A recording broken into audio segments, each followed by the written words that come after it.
of the politics across the country and every other story that will make headlines this Monday. Let me introduce to you new guests in this hour as we take a look at politics within ODM. As I mentioned earlier, 16 ODM MPs are due before the disciplinary committee this morning over violence associated with party primaries. Governance expert Joy Mudivo joins us this hour. Kibra MP Ken Okop and governance expert Vincent Kimosop also stays with us. Joy, let me begin with you. What are your very realistic expectations out of this day-long meet? Now, you know, ODM has had a long history of being accused of not having sufficient party discipline. And violence has been almost synonymous with activities of ODM around this period of nominations and elections. And so I would expect that even if the hammer may not fall down very hard on the candidates, there will be sufficient reading of the Riot Act to be perceived to be doing something about this. It is important, especially because with the current climate of the politics in Kenya, we do not want a situation where politics is seen to be condoned or promoted. So this morning, I don't expect that we'll see any quote-unquote casualties, but we will see a very hardline stance. We will see the reading of the Riot Act, and hopefully this will be turning the tide of what we are used to when we are talking about ODM politics around nominations, around nomination time. All right. Ken, tell us, what powers does your party's disciplinary committee have? I think the disciplinary committee can warn people, in writing, as has been said, can read the Riot Act, but it could go all the way to fining the people and the most extreme, expelling them from the party or barring them, suspending them from the party and party activities for a certain amount of time, even barring them from participating in the nominations and the upcoming elections. My thinking is that at this point, given the number of incidents that have been happening, if nothing substantial comes out of it, we will see during the real nominations more conflict happening and people thinking there will be no consequences. So I'm hoping the committee will be really strong. And while it is sensitive to think about expelling and stopping people at this moment with all the passions at hand from running, they really should go ahead and give some hefty fines. And I think once you start fining people resources that they need for campaign, people will think twice, is it worth it? But I really think the violence must be condemned. Leaders should campaign in peace and should ask for the vote in peace. Remember, this is only the nominations. If we kill all our supporters and injure them and participate in activities that hurt our people, then it means we have fewer voters in August. True. You know, we've heard of places like Roraka, 3 people have died, including one young person who was killed in Mathare, who's going to be buried in Yakach this weekend, because rivals of one side, an MP and supporters of an MCA, so they're not even running for the same seat. And this young man lost his life. I know it's the brother for one of the judges for the show you used to have here, Ellen Tawali. So condolences to their family. But that's a vote lost, literally. He can't vote on August 8th. And but not just because, I mean, really, not just because we're losing votes, we're losing human life. Yes, but I'm telling you both points. In this business, we care about the first point. No. We're losing voters. No, I must tell you that is the truth. You will lose voters, literally. That is something you must think about. And that's the first consideration that comes to mind. No, you're misquoting me, and I have told you that we deplore all violence, but I have given you that even on a practical level, it chases away people from the party. It does not make the party attractive for new young voters. It does not make the party attractive for middle-class people. It does not make the party attractive for women. You know, if you hear this party and the main brand identity of it becomes something to do with violence, that's not very friendly and attractive. Very few people will participate in the nomination. If there's no enthusiasm at that stage, then you know there will be less enthusiasm and voter turnout even for the general election. So I think violence is the path to losing, and we don't need violence, and I condemn it fully. Vincent, let me come to you. We've seen some pretty senior party officials who are going to be, I believe up to the level of deputy party leader. You know, we have governors, etc., who've been summoned. Do you believe that any action would be taken against people who are, you know, just so high in ODM party hierarchy, be it in terms of position or even in terms of clout? You have the names like Ali Hassan Joho, perhaps one of the newer lineups of perhaps, you know, the populism of ODM or its appeal to voters, also appearing before this committee that is expected to censure them. Do you really see that happening? Not fully, because and as you know very well that our political parties are yet to really form, gel and become institutionalized as envisaged in the Constitution, where they're meant to be public institutions subject to all the laws that actually guide public institutions, and the own issues of audit, accountability, how they even manage, even tender. That was what was envisaged in the Constitution. But when you look at the reality on the ground, political parties are still very centered around an individual, which of course is not good, because they are meant to be vehicles where they articulate and they rally and aggregate the views, perspectives, and actually in the interest of the broader public. So if you ask yourself objectively, if for example a senior member of a party makes a mistake and he is actually the one who participated in the formation or even the choosing who sits in those disciplinary committee, you would not possibly confidently say that the disciplinary committee will act with the authority that you would expect maybe if a junior person or somebody who is not wielding a lot of influence. So I agree with the court that it is important that discipline be meted, but let's also be candid and tell people that we should also not overly be expectant if, for example, people who are beyond the neck of the party or the head of the party are the ones who are brought before. Yet, as we know very well that we're supposed to be equal before the law. If everybody has to go through the same process, then we should have predictable processes for unpredictable results. Joy, you know, this of course is not a question that's only facing ODM. We've seen the same with Jubilee, and really, I don't know where you're left with this sort of quote-unquote action or warning letters that the party has taken. What are your own observations about the commitments of political parties towards free and fair nominations? Does that work in their inherent best interests? You know, this is one of the consequences, in my opinion, that has come out of the dismissal of the ICC cases. It's, at that time when we had the last general election, the threat of censure up to and including going to ICC was such a powerful deterrent that we saw violence being dealt with by the candidates in their own self-preservation and their own interest. They would not be associated with. Now that threat is removed this time around, and when you look at the escalation, especially during nominations, the intimidation of candidates, how many candidates have ended up in hospital? There are some in central Kenya. I remember there was a candidate and his 4 supporters ended up in hospital with gunshot wounds. It's come to a place where now the political parties have to make it expensive for the candidates, and that's why I agree with MP Okos here, who says if you hit the bottom line, if you hit their pockets, then the self-preservation element comes back in. The political parties, it is in their interests to look like they're dealing with this head-on. But right now, I think with the high-stakes election that we have coming up, no one wants to chase away supporters or strong candidates by bringing in something that is too strong, that is going to be discouraging to strong candidates. But something has to be done. And I think what he suggests, in my opinion, would be where the parties might want to start. Levy hefty fines. Levy hefty fines. And then somebody will think, okay, I cannot afford to be associated with this. Let me desist. Let me pull my supporters back. Ken, your thoughts on that? Because, you know, even when you talk about, you know, heavy fines, there's a whole question of even how to do that. Do you first get candidates, you know, to pay up this money upfront before they can continue campaigning? And even if you said that, how are you going to stop them from campaigning? It's not like you have a police force. And by the way, where are the police, where, you know, when all this violence is being meted out?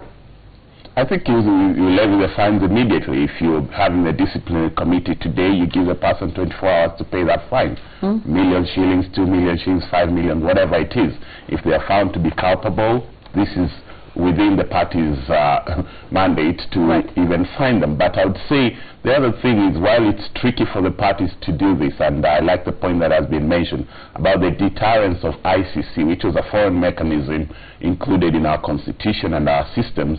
In 2013, you saw less violence and more sort of restraint and discipline amongst aspirants campaigning for different seats. This time that has gone. So a sense of impunity has come back. And you see it in all the parties. You know, here in Nairobi County, just the other day in Dagoretti, there was a soccer tournament, and the aspirants for one of the governorship of Nairobi came in with his crew, and they pulled out guns. It wasn't one gun, it wasn't two, it wasn't five, it wasn't 50. 23 guns were pulled out and can be counted on camera. The Cabinet Secretary for Interior, the Police Inspector General have not inspected, have not called anyone to be investigated, have not, for instance, had anyone write a statement. No one has been prosecuted. 2 weeks or more have gone by. So I think the other thing these parties could use, if they're afraid and they think some of these people are untouchable and their support base could be done, is let us go back to the threshold, which is very high in Chapter 6 of the Constitution. The matters of integrity there, including public conduct and disrepute to your office, conducting yourself with violence and things like that, is against the basic issues in Chapter 6 of the Constitution and the standard of integrity. And we cannot reduce how we define integrity by simply saying go to CID and get a certificate of good conduct. Integrity is much more than that, and we need to start asking ourselves, how do we define it? How do we implement the full vision of Chapter 6? You know, that's a really good point, Ken, because, you know, the integrity question, it's almost become like, you know, the old Gideon's Bible that you have in every, you know, hotel in the drawer, that nobody literally pulls out to read, but it's there and maybe makes you feel better, but nobody's implementing it. I want you guys to all hold that thought, because we want to catch up with some quick bit of news that's happening now. The Education CS, as we mentioned, is holding a key meeting in Naivasha with the highest levels, if you like, of university leadership. Let's listen to what he's saying, and then we'll talk. I mean, in your university, surely. It is true, and I can give you examples. It's true. In one university, it's like a competition between the senior managers on who will employ more relatives. Yeah, the VC has employed X number of relatives. The DVC has employed his son and daughter-in-law. The other DVC has employed his sister and nephew. It will not be. And while we are on this, I want to assure you, councils, it's true, as the PS said, and I want to confirm to you, the position that our PS outlined is true. We will not micromanage you. But we will act firmly, without fear or favor. It is your responsibility. And I'm going to give you a simple request on this. Whereas we appoint university officials, including vice-chancellors, and deputy vice-chancellors and principals and everybody, on the basis of performance contracts, very few councils actually take time to evaluate their staff, you know, on an annual basis, to file a report and say, this is what we've looked at the VC's work this year, this is what has happened, and so on and so forth. I'll be expecting to see those ones from these councils, especially now that we have very private sector-driven councils. Evaluate your managers. Your appointment, even my appointment as cabinet secretary, is not a lifelong situation where I can sleep, do whatever I want to do, and so on, and you come to ask me, hey, yeah. All right, we apologize for that technical difficulty, but you were listening to the Education CS, Fred Matiang'i, raising some of the issues that are plaguing universities. You heard him talk about nepotism in terms of appointments, and then leading on to the actions that the ministry will take, and we'll return to that as soon as we can. But still in studio, of course, we're discussing the disciplinary committee of ODM that is meeting this morning, trying to deal with errant or rogue party members in as far as violence that has taken place over this nomination process.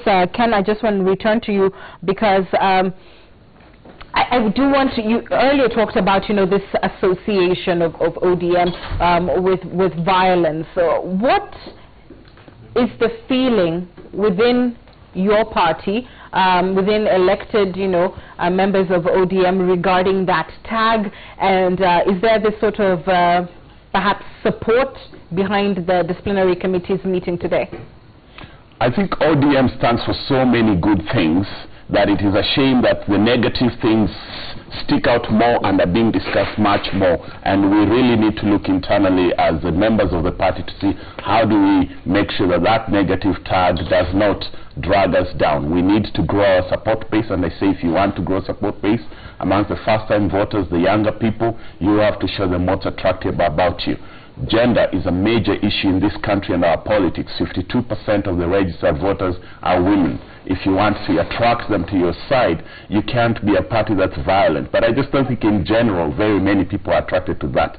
But I must say in all of that, while we admit that is a part we are failing, maybe it's a 10% of the reality of our thing, all the other 90% of the good things that ODM stand for can be washed away and be hidden and colored away and clouded by the fact that there's that violence, including the deaths. That's and I send my condolences to all the injured people and the families of all who have died so far. And we've seen this violence not just in ODM but in the other parties too. I think so all political class must be held accountable. But I think it's incumbent upon us within ODM for the cases that are happening today that at the very least they come out, in my own opinion, with hefty fines that sound like a warning to many other people. Right, but do you get the feeling that there is this overwhelming support for the disciplinary committee, or the feeling that even ODMers, if I may coin the phrase, are looking to see that very tough action from the disciplinary committee? Yeah, a silent majority, an overwhelming majority of members of ODM do not subscribe to violence. We're disgusted by it. We do not condone it. We reject it. It harms us. It ruins our politics. We want to be at a place where we're talking about ideas and not brute force. We want to be at a place where we are bringing in more people in the party, and it makes our life difficult. If I'm here and I'm supposed to be discussing the NASA manifesto, our 7-point plan for changing Kenya, and I have to come and explain why there's been violence in our party, that's an opportunity lost and support base lost. So it's very frustrating. I must say all members must take a responsibility, myself included. In a place like Kibra, we've not had violence. We did not do it in 2013, and so far in this campaign, myself, I pledge we will continue to campaign peacefully throughout the nomination period. We're talking to our young people. We're working with the District Peace Committee. We're working with our religious leaders.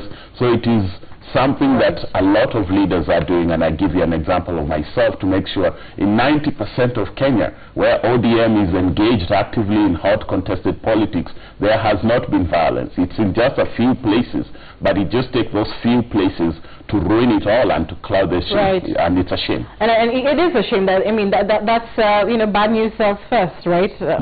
It's unfortunate. Joy, nonetheless, let me ask you, you've heard Ken talk about, working with peace committees, and of course, there is the critical role of the police in all of this, getting into an election period. Certainly the violence that we've seen right now is ominous. One fears it may even be foreboding of what we're going to see past nominations into the elections.